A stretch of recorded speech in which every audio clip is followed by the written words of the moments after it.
Hi, welcome to our candidate forums. Nice to see you, Byron. I'm not supposed to introduce you. You introduce yourself. Who are you? I'm Byron Champlin. I'm an at-large city councilor. Been on the city council for 10 years. 4.5 of those years I've been representing the entire city. Lived here for 40 years. My wife and I raised 2 daughters, and now one of them has 2 sons in the school system. And thank you very much. I appreciate the Chamber's offering the time, and your time as well. Well, it's great fun. I would ask you to list all the activities you've been involved in Concord, but we only wouldn't have have any time for any 15 questions. minutes, So right? what are the most significant city-related or civic-related boards or commissions you think you've been involved in? Oh, the most wow. significant or important ones? One that you and I shared, which was the task force on the creative economy, which I think has had lasting impact, created Creative Concord, which, as you know, I've chaired off and on pretty much for its entire life. I also think significant, the FPAC, the Fiscal Policy Advisory Committee, which is a city committee, and I think that's an important one. Also, the Capital Center for the Arts Board here in town, because the CCA has had a profound impact, and I had to helm that organization through the loss of our first executive director, our founding executive director, M.T. Menino, which was a challenge. But also, I'm very proud of being the chair of the Board of Leadership New Hampshire right now, which is a great statewide organization. Helping New Hampshire for over decades. Absolutely. Other than that, you have, and serving as an at-large councilor and running for mayor, you have nothing to do. Nothing to do. Well, let's talk about a couple of issues. Sure. We gave those questions. Look, tax base, trying to keep the tax rate manageable for the people who live here. It's a Herculean task. You've had great city management that's done a great job managing that.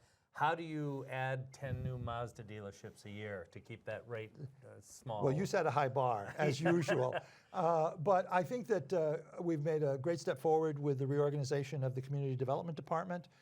We approved that. The city manager proposed it. We approved it in the current budget. For those who don't know, we have a new deputy city manager for the community development.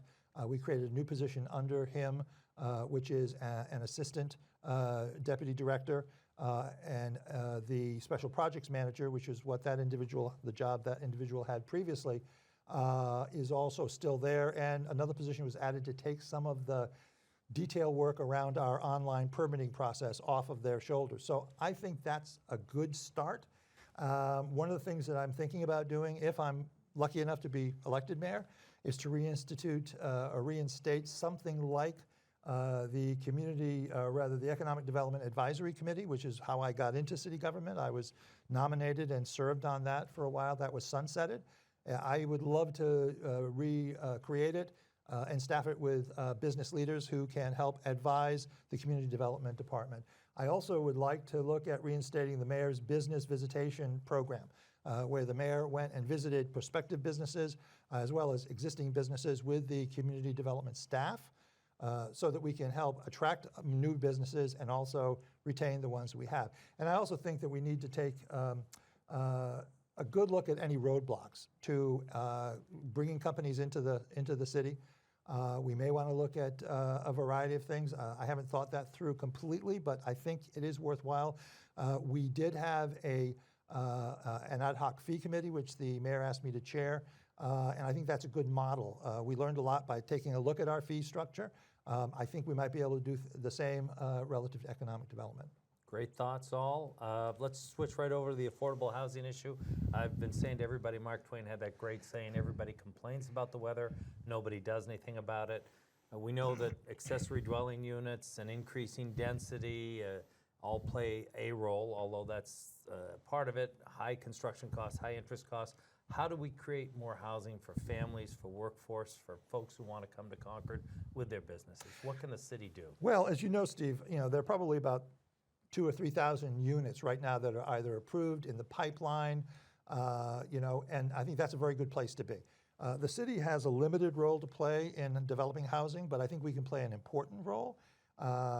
We can partner with housing developers to help them get situated, help them through the process, and to where appropriate, to step in and help them make the numbers work. Here's a great example. Dakota Partners, which is completing 200 units, just completed the first half of 200 units at the rail yard, also want to build another 98 units off of Loudon Road. They're looking at about a $1.9 million budget gap, funding gap. And the city is working on two fronts to help them. One, the Community Development Advisory Council or Committee, CDAC, is looking at helping them obtain CDFA credits for them to reach their goal. We're also looking at, I'm sorry, that's a community development block grant, I misspoke. But also we're looking at the Universal Design Municipal Per Unit Design Program to acquire money from the state Invest New Hampshire program. So in both of those ways, we're going to try to help them bridge that $1.9 million gap to get more workforce units into the city.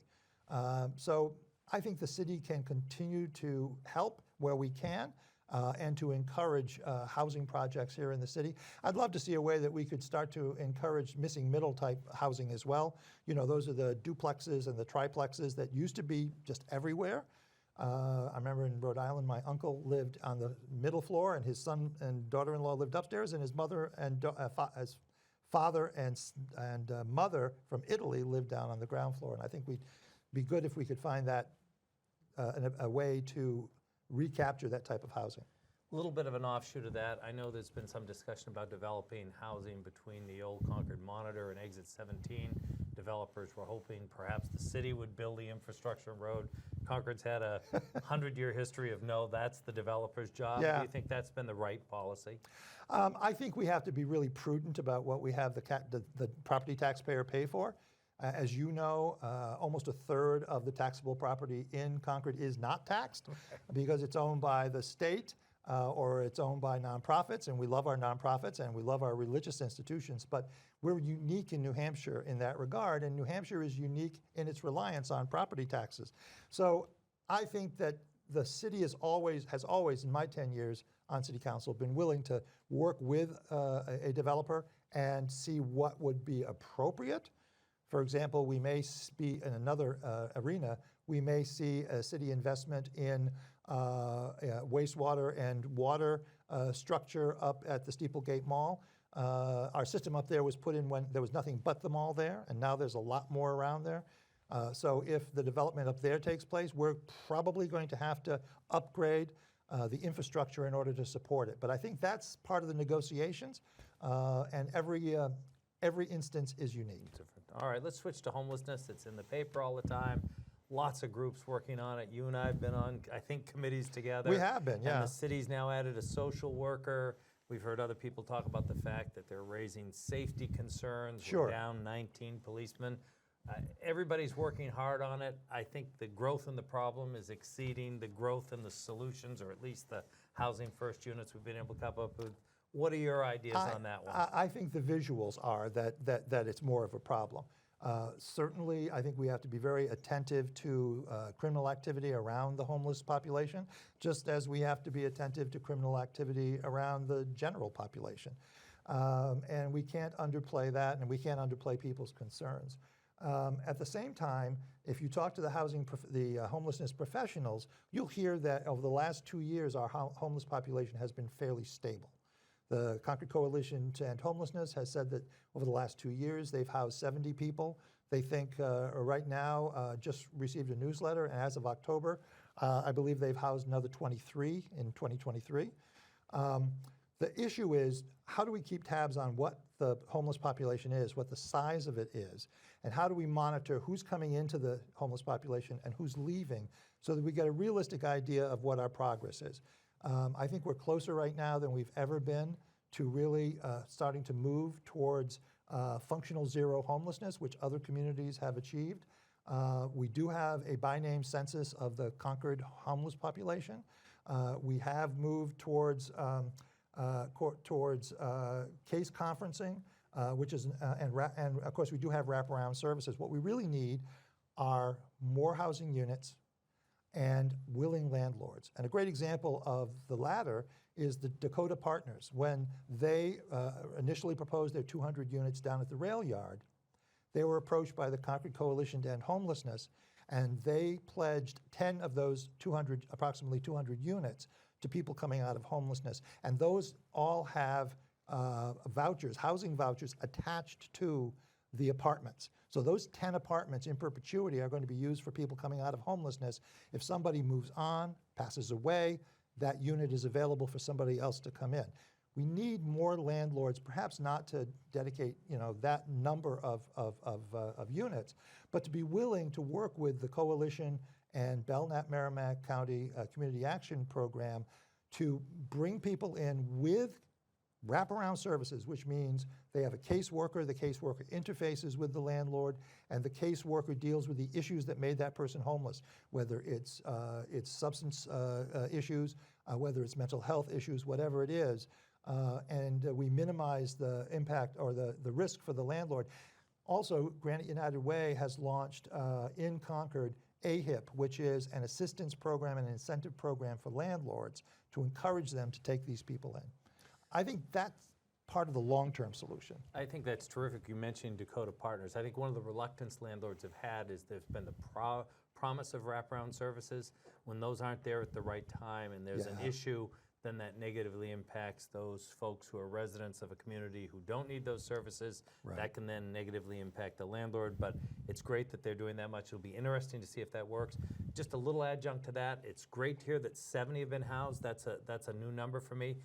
Is there some concern that the better job you do, the more you become a magnet? We have the friendly kitchen, we've got the best mental health services. Sure. We have the best Sure. health services, we've Well, got these great... what's the alternative? Right. I mean, is the alternative that we just don't do anything? Well, I can tell you, I met with people in the South End who don't like that solution. Right.